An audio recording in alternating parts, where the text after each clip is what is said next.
Hello friends, हम देखेंगे नवीनीकरणीय ऊर्जा की भू राजनीति क्या है तथा इसके लिए भारत की रणनीतिक पहलें क्या हैं। नवीनीकरणीय ऊर्जा की भू राजनीति। नंबर फर्स्ट है पारंपरिक ऊर्जा से बदलाव। अब तक तेल, गैस और कोयला वैश्विक राजनीति और अर्थव्यवस्था की धुरी रहे हैं। खाड़ी देश सऊदी अरब, इराक, कतर, रूस और अमेरिका जैसे देश ऊर्जा संसाधनों के कारण रणनीतिक ताकतवर बने, लेकिन अब दुनिया धीरे धीरे सौर ऊर्जा, पवन ऊर्जा और हाइड्रोजन और बैटरी तकनीक की ओर बढ़ रही है। सेकंड है नए संसाधनों पर प्रतिस्पर्धा। लिथियम, कोबाल्ट, निकल और rare earth metal rare earth metal नवीनीकरणीय ऊर्जा तकनीक की रीढ़ हैं।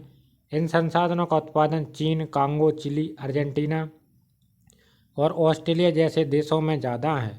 इससे इन देशों की रणनीतिक अहमियत बढ़ रही है। थर्ड है चीन की भूमिका। चीन सौर पैनल, बैटरी और रेयर अर्थ मेटल का सबसे बड़ा उत्पादक है।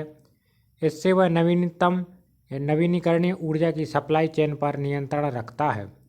अमेरिका और यूरोप इससे चिंतित हैं और अपनी सप्लाई चेन को विविध डाइवर्सिफाई करने की कोशिश कर रहे हैं। फोर है यूरोप और अमेरिका की रणनीति। यूरोप रूस की गैस पर निर्भर था, लेकिन यूक्रेन युद्ध के बाद उसने नवीनीकरणीय ऊर्जा को सुरक्षा का हिस्सा बना लिया। अमेरिका इन्फ्लेशन रिडक्शन एक्ट और क्लीन एनर्जी पॉलिसी के जरिए घरेलू उत्पादन बढ़ा रहा है। दोनों ही चीन पर निर्भरता कम करना चाहते हैं। फाइव है खाड़ी देशों का बदलाव। तेल और गैस से अमीर बने खाड़ी देश सऊदी, यूएई, कतर अब नवीनीकरणीय ऊर्जा और ग्रीन हाइड्रोजन में निवेश कर रहे हैं। इससे वे भविष्य में भी ऊर्जा महाशक्ति बने रहना चाहते हैं। सिक्स है भारत की स्थिति। भारत सौर ऊर्जा उत्पादन में तेजी से आगे बढ़ रहा है। इंटरनेशनल सोलर अलायंस भारत की एक भू राजनीतिक पहल है, जिससे वह विकासशील देशों का नेतृत्व करना चाहता है। भारत की चुनौती है चीन पर निर्भरता घटाना, क्योंकि सौर पैनल और बैटरियों में चीन का दबदबा है। सेवन है भविष्य की प्रतिस्पर्धा। आने वाले समय में भू राजनीतिक सिर्फ तेल गैस पर नहीं, बल्कि लिथियम खदानों पर नियंत्रण, हाइड्रोजन उत्पादन में नेतृत्व, ग्रीन टेक्नोलॉजी पेटेंट और सप्लाई चेन का नियंत्रण पर आधारित होगी। निष्कर्ष, नवीनीकरणीय ऊर्जा की भू राजनीति नई शक्ति संतुलन पावर बैलेंस बना रही है। चीन इसमें आगे है, अमेरिका, यूरोप पकड़ बनाने में लगे हैं, खाड़ी देश रणनीतिक बदल रहे हैं और भारत नेतृत्व की भूमिका निभाने की कोशिश कर रहा है। रिन्यूएबल एनर्जी के लिए भारत की रणनीतिक पहलें। पहली है सौर ऊर्जा में नेतृत्व। भारत ने 2022 तक 175 गीगावाट और 2030 तक 500 गीगावाट नवीनीकरणीय ऊर्जा क्षमता का लक्ष्य रखा है। अंतर्राष्ट्रीय सौर गठबंधन इंटरनेशनल सोलर अलायंस भारत की एक बड़ी कूटनीतिक पहल है, जिसे 100 से अधिक देशों ने अपनाया है। इससे भारत ग्लोबल सोलर लीडर के रूप में उभर रहा है।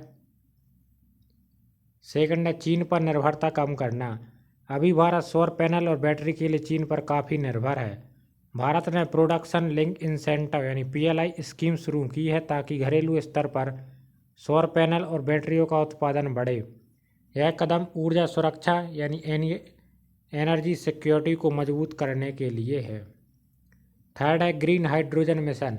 भारत ने राष्ट्रीय हरित hydrogen mission national green hydrogen mission launch किया है। लक्ष्य 2030 तक भारत को ग्रीन हाइड्रोजन का निर्यातक एक्सपोर्टर बनाना। इससे भारत खाड़ी देशों जैसी ऊर्जा महाशक्ति बनने की ओर कदम बढ़ा रहा है। ऊर्जा कूटनीति एनर्जी डिप्लोमेसी। भारत अफ्रीका, मध्य एशिया और लैटिन अमेरिका जैसे क्षेत्रों में लिथियम और रेयर अर्थ मेटल की खदानों तक पहुंच बनाने की कोशिश कर रहा है। ऑस्ट्रेलिया और अर्जेंटीना जैसे देशों के साथ समझौते किए गए हैं। इसका उद्देश्य कच्चे माल की स्थिर सप्लाई सुनिश्चित करना है। पांचवा है अंतर्राष्ट्रीय मंचों पर सक्रियता।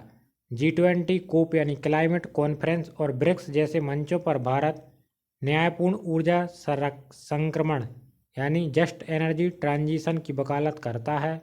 भारत कहता है कि विकसित देशों को विकासशील देशों को वित्त और तकनीक उपलब्ध करानी होगी। सिक्स है घरेलू ऊर्जा रणनीति। One nation, one grid, one frequency के जरिए भारत पूरे देश को एकीकृत ऊर्जा ग्रिड पर ला रहा है।